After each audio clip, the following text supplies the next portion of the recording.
Uma uvula lo mnyango njengomshumayeli wokuthi abanye abashumayeli uma beshumayela nawe ushumayeleke, okusho ukuthi usungabusiseka nawe as a preacher uma abanye abashumayeli beshumayela, okusho ukuthi uvule le door ukuthi usangakhula spiritually, ukhuliswa ngabanye abashumayeli ungumshumayeli.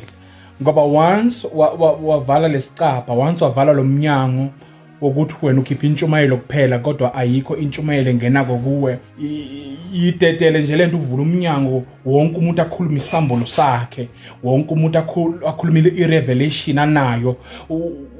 Uvule indlebe iluleke ukwazi ukulalela abanye abashumayeli, ngoba kunabashumayeli abashumayela ngento engakukhulisa nawe ungumshumayeli. Kunabashumayeli abangakhipha isambulo esingakukhipha kulotako kilo njengomshumayeli. Kunabashumayeli abangakhipha iziprofeto ezinhle ezosiza impilo yakho. Ukuthi ungumshumayeli akusho ukuthi ungazivula lesicabha, noma akusho ukuthi nawe ungumshumayeli akekho umuntu ekumele ashumayele ngaphandle kwakho. Ubahambule ulalela umshumayeli. Kunabashumayeli abashumayela lana uzwe ukuthi lo muntu nakashumayela uyakuvuselela, uyaqwalisa, uyaqinisa, ukunikeza amandla. Kunabashumayeli ngesikhathi bashumayela nawe uyakwazi ukukhuluma umshumayeli. Kodwa once wavala lesicabha sokuthi wena ulalela umuntu kodwa umshumayeli ngowe kuphela, angeke wakhula. Futhi uyofana nje nomuntu osedakeni, ngoba uyitshela ukuthi use-swimming pool kanti usedakeni uyaduda nje edakeni. Ngoba lento yokushumayela uma isebenza wena, uNkulunkulu esebenzisa wena ukushintsha abantu, okusho ukuthi uNkulunkulu kunabanye futhi bashumayeli ekumele basebenze uNkulunkulu ukuthi kukhule wena.